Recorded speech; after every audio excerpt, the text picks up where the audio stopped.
this is a beautiful film that takes you in a magic world, but not only just a magic world, a world full of warmth. It's like drinking hot chocolate in a cold day. How was it for you to shoot it? It was a great experience, especially working with Marty, because he's such a sort of a famous director and everybody knows his name.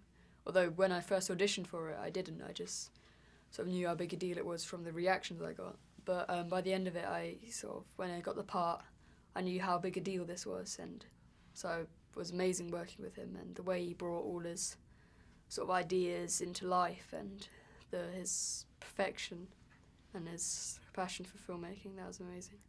We had some of our viewers asking questions, and one of the questions is if you realize how big of an impact it's going to be now that you work with Martin Scorsese.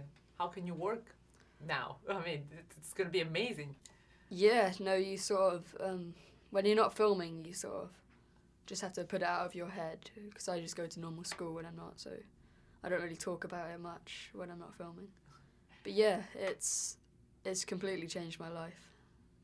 The Hugo is such a good kid with a big dream and hope for the future. And then he meets Isabel, and Isabel is looking for an adventure that he lived. What would be the adventure that you, as young man, would like to live?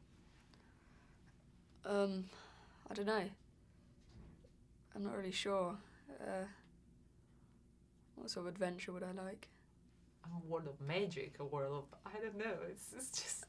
Sort of, maybe, yeah, a world of magic would be quite cool. It's a film that's going to touch, of course, kids' heart, but it's going to touch adults' hearts because there is so much of the movie history. Yeah. What did you know about the cinema of last century? So long time ago. I didn't know that much before the film, but at the end of the film, I'd seen loads of old films. Marty had given me loads of stuff to watch and sort of learn about, and so I'd become a real old cinema buff by the end of it. How do you think a kid like Hugo today, I mean, there are a lot of homeless kids because of the situation in the world. How do you think a kid like Hugo today would survive? Well, other than the fact that sort of today's the modern day and there's far more advancements in technology, it would be difficult, really difficult, because in those days orphans weren't really cared about. They're just stuck in an orphanage and sort of people forgot them. But nowadays, if you're an orphan, you're sort of cared for and sort of looked after. But if you don't have anyone and you don't want to be cared for and you're sort of just running away, then you'll have lots of people after you rather than sort of being able to hide in a train station.